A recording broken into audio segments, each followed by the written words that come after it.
OET, German, IELTS എന്നിവ പഠിക്കാൻ ആദ്യ ചോയ്സ് നീതൂസ് അക്കാഡമി.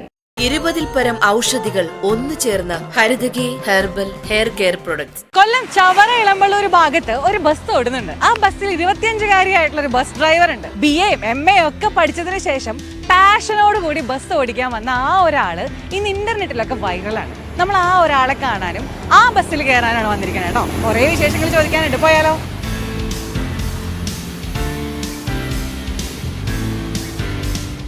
വളയിടുന്ന കൈ കൊണ്ട് വളയം പിടിക്കാൻ പറ്റുമോ എന്നൊക്കെ ചോദിച്ചാൽ നല്ല പെർഫെക്റ്റ് ആയിട്ട് വണ്ടി ഓടിക്കാൻ പറ്റുമെന്ന് കാണിച്ചു തന്നിരിക്കുകയാണ് രൂപ. നമസ്കാരം. അപ്പം ഈ ഒരു ചവറ ഭാഗത്ത് വണ്ടി ഓടിക്കുമ്പോൾ നാട്ടുകാരും അതുപോലെ തന്നെ ബസ്സിലുള്ളവരൊക്കെ പറഞ്ഞത് 25 വയസ്സുള്ള രൂപയാണ് ഇവിടുത്തെ ഏറ്റവും പെർഫെക്റ്റ് ഡ്രൈവർ എന്നാ. എങ്ങനെയാ ഒരു ഫീൽഡിലേക്ക് വന്നേ? ഒരു ക്രേസ് കൊണ്ട് വന്നതാ, പ്രൊഫഷനായിട്ട് അങ്ങനെ ഒന്നല്ല, ക്രേസ് കൊണ്ട് വന്നത്. ഒരു ക്രേസ് കൊണ്ട് വന്നത്. അപ്പൊ രൂപയുടെ വിദ്യാഭ്യാസവും കാര്യങ്ങളൊക്കെ നമ്മൾ അറിഞ്ഞു. BA കഴിഞ്ഞ് MA കഴിഞ്ഞ് ഇപ്പൊ ഹോസ്പിറ്റൽ അഡ്മിനിസ്ട്രേഷൻ ചെയ്തോണ്ട് ഒരു കോഴ്സ് ചെയ്തുകൊണ്ടിരിക്കുന്നുണ്ട്. അതിനിടയിൽ സിവിൽ സർവീസിന് ട്രൈ ചെയ്യുന്നുണ്ട്. ഓക്കെ, അപ്പം ശരിക്കും എന്താ ആംബിഷൻ? എനിക്ക് ഡിഫൻസിലോട്ടാ താല്പര്യം. അപ്പൊ ഇനി ഒരു അറ്റംപ്റ്റും കൂടെ ഉണ്ട്, അതിപ്പം ഏപ്രിൽ കാണും. ഓക്കെ, അപ്പൊ അതിനും കൂടെ വേണ്ടിട്ട് ട്രൈ ചെയ്യുന്നുണ്ട്. അപ്പൊ ഈ ഒരു ക്രേസ് ഒക്കെ ഉണ്ടെന്ന് പറഞ്ഞപ്പോ ആരോട് അത് ആദ്യം പോയി പറഞ്ഞേ? അച്ഛനോടും അമ്മയോടും പറഞ്ഞത്. അപ്പം അവര് പോയിട്ട് ഹെവി തിരക്കിയൊക്കെ ചെയ്ത്, അപ്പം ഞങ്ങൾക്ക് അറിയുന്ന ഒരു അങ്കിൾ ഉണ്ടായിരുന്നു വീടിന്റെ അടുത്ത്. അപ്പൊ ആ അങ്കിളിന്റെ അടുത്ത് തിരക്കി. അനിയൻ ആദ്യമേ എടുത്തത്, അനിയന് വേണ്ടി തിരക്കി. പിന്നെ ആ ഒരു പ്രൊസീജിയർ എല്ലാം അറിഞ്ഞപ്പോ എന്റേതും കൂടി ചെയ്തു. അങ്ങനെ വണ്ടി ഓടിക്കാനും തീരുമാനിച്ചു. പക്ഷെ എന്നാലും സാധാരണ ആൾക്കാർക്ക് വണ്ടി ഓടിക്കണം എന്നുണ്ടെങ്കിൽ അവർ പറയും ഞങ്ങൾക്കൊരു സ്കൂട്ടറോ അല്ലെങ്കിൽ ഒരു കാറോ ഒക്കെ ഓടിച്ചാൽ മതി, അങ്ങനെയൊക്കെ ആയിരിക്കും പറയാം. പക്ഷെ ഇങ്ങനെ ഒരു വണ്ടി ഓടിക്കണം, അതും യാത്രക്കാരുള്ള ഒരു ബസ് കൊണ്ടുപോകണം, അങ്ങനെ ഒരു ചിന്തയിലേക്ക് എങ്ങനെ എത്തി? എനിക്ക് അങ്ങനെ പ്രൈവറ്റ് ബസ്സിലോട്ട് വരണം അങ്ങനെ താല്പര്യമൊന്നും ഇല്ലായിരുന്നു. എനിക്ക് ജസ്റ്റ് ഒരു ടൂറിസ്റ്റ് ബസ് ഒന്ന് ഓടിക്കണം, ലൈസൻസ് ഉണ്ടല്ലോ, അപ്പൊ ജസ്റ്റ് ഒന്ന് ഓടിക്കണം, അത്രേ ഉള്ളായിരുന്നു. അപ്പൊ ഫ്രണ്ടിന് ടൂറിസ്റ്റ് ബസ് ഉണ്ട്, കല്യാണത്തിനൊക്കെ പോകുന്നത്, അതൊക്കെ. അപ്പം ഞാൻ അങ്ങനെ ചോദിച്ചപ്പോ ഒരു കോൺഫിഡൻസ് കുറവുപോലെ, നോക്കാം പിന്നെ പറയാം, അങ്ങനെ ഒരു ഇതുപോലെ. പിന്നെ ഞാൻ ചോദിക്കാൻ നിന്നില്ല. ഞാൻ അച്ഛൻ്റെ അടുത്ത് ഇങ്ങനെ പറഞ്ഞു, അച്ഛൻ എനിക്കിങ്ങനെ ബസ് ഓടിക്കണം എന്ന് പറഞ്ഞപ്പോ അച്ഛൻ ഇതിലെ സുനിലങ്കിളിനെ അച്ഛൻ അറിയാവുന്നേ. അങ്ങനെ ചോദിച്ചപ്പോഴാ ഞങ്ങള് പറഞ്ഞെങ്കിൽ വാ മോളെ കൂട്ടി ഒരു ദിവസം വാ എന്നൊക്കെ പറഞ്ഞു. അച്ഛനും അമ്മയും കൂടി ആയിട്ടാ വന്നു. ഒരു ദിവസം ഫുൾ ഓടി.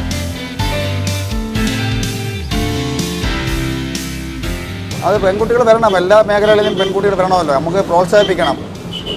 നമ്മൾ എന്തൊക്കെ കാര്യങ്ങളെ പ്രോത്സാഹിപ്പിക്കണം. അപ്പോൾ ആണുങ്ങളെയും കാട്ടി മികച്ച വണ്ടി ഓടിക്കുന്നുണ്ട് ഇപ്പോൾ പെൺകൊച്ചി, നല്ല രീതിയിൽ ഓടിക്കുന്നുണ്ട്. സമയം കാര്യങ്ങളും എല്ലാം നോക്കുന്നുണ്ട്. ഒരു വണ്ടി എങ്ങനെ പോകുന്ന ഗിയർ ഇടുന്ന പോലും നമ്മൾ യാത്രക്കാരോട് അറിയത്തില്ല, അത്ര പെർഫെക്റ്റ് ആയിട്ടാണ് വണ്ടി ഓടിക്കുന്നത്. സാധാരണ ആൺകുട്ടികൾ മാത്രമുള്ള ഒരു മേഖലയാണ്. അപ്പോൾ രൂപ പെട്ടെന്ന് ഇങ്ങോട്ട് വന്നപ്പോൾ, അല്ലെങ്കിൽ രൂപ ഇവിടെ ബസ് ഓടിക്കുന്നുണ്ടെന്നുള്ളൊരു കാര്യമൊക്കെ ഒരുപാട് പേര് അറിഞ്ഞപ്പോൾ ആളുകൾ എങ്ങനെയാ ഇതിനെ പോസിറ്റീവായിട്ടാണ് സമീപിച്ചത് അതോ നെഗറ്റീവായിട്ടാണ് സമീപിച്ചത്? ഒട്ടുമിക്കവരും പോസിറ്റീവായിട്ടാണ് വന്നത്. കുറെ പേര് വന്നിട്ട് പറഞ്ഞു മോളെ കൊള്ളാം, മോളെ നല്ല രസമുണ്ട്, നന്നായിട്ട് ഓടിക്കുന്നുണ്ട് എന്നൊക്കെ ഒരുപാട് പേര് അഭിപ്രായം ഈ യാത്രക്കാരും ഒരുപാട് പേര് അഭിപ്രായം പറഞ്ഞു. അപ്പോ ഇനി അതല്ല, വിമർശിക്കുന്നവരോട് രൂപയ്ക്ക് എന്താ പറയാനുള്ളത്? എനിക്കൊന്നും പറയാനില്ല, അത് അവരുടെ ഒരു നേച്ചർ, അപ്പൊ നമുക്ക് മാറ്റാനും പറ്റത്തില്ല. എന്റെ ഇഷ്ടം ഞാൻ ചെയ്ത്. സ്ത്രീകളിപ്പോൾ എല്ലാ രംഗത്തും നല്ല രീതിയിൽ എത്തിച്ചേരുന്നുണ്ട്. അപ്പോൾ അവരുടെ ഉന്നമനം കാണുമ്പം പൊതുവെ സ്ത്രീകളായ ഞങ്ങൾക്ക് സന്തോഷമാണ് തോന്നുന്നത്. ഇപ്പോൾ സ്ത്രീകൾക്ക് എല്ലാ കാര്യത്തിലും പറ്റുന്ന രീതിയിൽ അവരതിനായിട്ട് പരിശ്രമിക്കുന്നുണ്ട്. അപ്പോൾ അത് വളരെ നല്ലൊരു കാര്യമാണ്. ഇപ്പോൾ ഓട്ടോ ഓടിക്കുന്നുണ്ട്, കാർ ഓടിക്കുന്നുണ്ട്, സ്കൂൾ ബസ്സിൽ കാണുന്നുണ്ട്, അതിന് കുഴപ്പമില്ല. നമുക്ക് നല്ല രീതിയിൽ നമ്മളെ യാത്ര ചെയ്യാൻ എത്തിക്കുന്നുണ്ടെങ്കിൽ പിന്നെ അതിനോട് യോജിക്കുന്നുണ്ട്. പിന്നെ അഭിമാനമുണ്ട്. കാര്യം ഞങ്ങളെപ്പോലെയുള്ള പെൺകുട്ടികൾ ഈ ഫീൽഡിലോട്ട് വരുന്നത് വളരെ വളരെ സന്തോഷമാണ്. സേഫ്റ്റിയും കാര്യങ്ങളെല്ലാം നല്ല രീതിയിലുണ്ട്. നല്ല കെയർ ചെയ്ത് തന്നെ ഓട്ടിക്കുന്നത്, അല്ലാതെ ഒരു ഇതിലേക്കിട്ട് കയറി എന്ന് പറഞ്ഞുകൊണ്ട് വലിയ ജാടയോ കാര്യങ്ങളോ സ്പീഡോ ഒന്നുമില്ല, എല്ലാം നോർമലായിട്ട് തന്നെയാണ്. ഓട്ടിക്കുന്നത് നല്ലതല്ലേ മോളെ, പെൺപിള്ളേർക്കും എല്ലാം നല്ല സ്വാതന്ത്ര്യങ്ങൾ കിട്ടുമല്ലോ, അതല്ലേ നല്ലത്. പൊളിയാണ് വണ്ടി ഓടിക്കുന്നതിനുള്ള നല്ല കുഴപ്പമൊന്നുമില്ല. ഏത് ജോലിയും എത്ര വിദ്യാഭ്യാസം ഉണ്ടെങ്കിലും അത് ചെയ്യുന്നതിന് നല്ലൊരു കാര്യം തന്നെയാണ്. അതിനകത്ത് അഭിമാനക്കുറവൊന്നുമില്ല. അവനവൻ ചെയ്യുന്ന ജോലി ആത്മാർത്ഥവും അർപ്പണബോധവും കൂടി ചെയ്യണം. രൂപ വണ്ടി ഓടിക്കുമ്പോൾ ഇപ്പൊ രാത്രികാലങ്ങളിലൊക്കെ പെൺകുട്ടികളൊക്കെ കൂടുതൽ ഡ്രൈവേഴ്സൊക്കെ ആയിട്ടുണ്ടെങ്കിൽ വണ്ടിയിൽ ഭയങ്കര സേഫ്റ്റി ഉണ്ടാവും എന്നൊക്കെയാണ് നേരത്തെ കുറെ ആൾക്കാർ നമ്മളോട് അഭിപ്രായപ്പെട്ടത്. അങ്ങനത്തെ ഒരു ഒപ്പീനിയൻ രൂപയ്ക്കും ഉണ്ടോ? എനിക്ക് അങ്ങനെ ഇതുവരെ നെഗറ്റീവായിട്ടൊന്നും ഇവിടുന്ന് തോന്നിയിട്ടില്ല. അങ്കിൾമാരെല്ലാം നല്ല സപ്പോർട്ടാണ്. ഇതുവരെ ഒന്നും ഇങ്ങനെ സ്ത്രീകൾ കൂടുതലുണ്ടെങ്കിൽ സ്ത്രീകൾക്ക് സേഫ് ആയിരിക്കും എന്നാണ് നേരത്തെ ചേച്ചിമാര് പറഞ്ഞത്. സേഫ്, അവർക്ക് നല്ല സേഫായി ബസ്സിൽ ഓടിക്കുന്നത്. ഓക്കെ, സപ്പോസ് നമുക്ക് എല്ലാവർക്കും ഫെയ്റ്റ് എന്നൊക്കെ പറഞ്ഞ കാര്യങ്ങളൊക്കെ ഇല്ല. അപ്പൊ ചിലപ്പോ നമ്മള് ഭയങ്കരമായിട്ടുള്ള കരിയറിലേക്ക് എത്തുമായിരിക്കും, അതല്ലെങ്കിൽ എന്താ പറയാ ചിലപ്പോ സാധാരണമായിട്ടുള്ള ജോലികളൊക്കെ ചെയ്തു പോയിരിക്കും. അങ്ങനെ ഒരു ഇതാ വന്നാൽ, അങ്ങനെ വരരുത്, എപ്പോഴും നമ്മുടെ ഡ്രീംസിന്റെ പിന്നാലെ പോകാൻ വേണ്ട. അങ്ങനെയാണെങ്കിൽ രൂപ അഭിമാനത്തോടെ ഈ ഒരു റൂട്ടില് ബസ് ഓടിക്കുന്നുള്ളൊരു കാര്യം ഫിക്സ് ചെയ്യും. ഡിഫൻസിൽ കിട്ടിയില്ല എന്നുണ്ടെങ്കിൽ ഞാൻ SSC മാക്സിമം നോക്കും. പിന്നെ അതിലും പോവുകയാണെങ്കിൽ ഇതാണ് നമ്മുടെ എന്താ പറയാ ഒരു സ്കിൽ അല്ലെങ്കിൽ ഒരു സേഫ് ലൈൻ ആയിട്ട് എടുത്തു വെച്ചിരിക്കുന്നത് അല്ലേ. അപ്പം ഈ രൂപ ഈ ഒരു ഫീൽഡിൽ വന്ന പിന്നെ രൂപയ്ക്ക് കിട്ടിയിട്ടുള്ള ഏറ്റവും നല്ല ഒരു എന്താ പറയാ ഒരു അഭിപ്രായം ആരെങ്കിലൊക്കെ പറഞ്ഞ മനസ്സിൽ തട്ടി എന്തെങ്കിലും കാര്യങ്ങളുണ്ടോ? എനിക്ക് എൻ്റെ ടീച്ചർ ഇതിൽ കയറിയാണ് എന്നെ ഡിഗ്രിക്ക് പഠിപ്പിച്ചത്. എനിക്ക് അന്ന് ആ ടീച്ചർ പറഞ്ഞ വാക്കുകൾ എനിക്ക് നല്ല ഒരു സന്തോഷം തോന്നി. മിസ്സിന് നല്ല സന്തോഷം ഉണ്ടായിരുന്നു. പിന്നെ അതിനുശേഷം ഈ ന്യൂസിൽ അല്ലാതെ പത്രത്തിൽ അതിലൊക്കെ വന്നതിന് ശേഷം എൻ്റെ ഫ്രണ്ട്സ് ഒരുപാട് പേര് എനിക്ക് മെസ്സേജ് പറഞ്ഞു പ്രൗഡ് ഓഫ് യു എന്ന് പറഞ്ഞിട്ടുണ്ടായിരുന്നു. Proud of you. അപ്പം എനിക്ക് നല്ല സന്തോഷമൊക്കെ തോന്നി.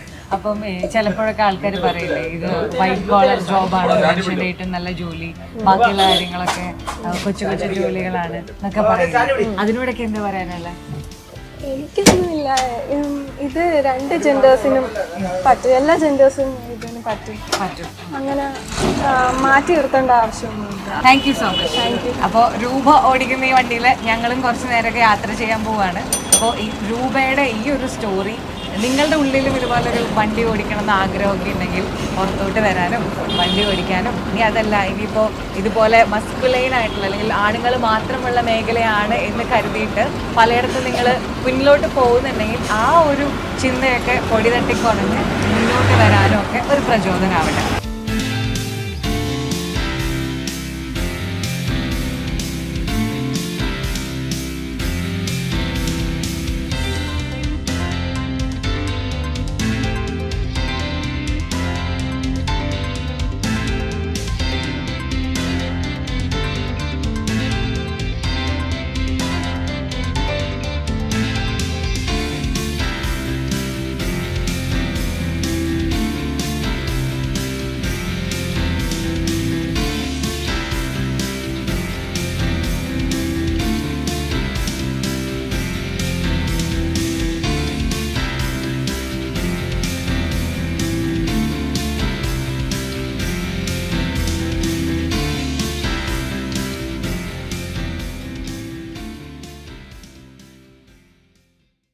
OET, ജർമ്മൻ, IELTS എന്നിവ പഠിക്കാൻ ആദ്യ ചോയ്സ് നീതൂസ് അക്കാഡമി. 20-ൽ പരം ഔഷധികൾ ഒന്നു ചേർന്ന ഹരിതകി ഹെർബൽ ഹെയർ കെയർ പ്രൊഡക്ട്സ്.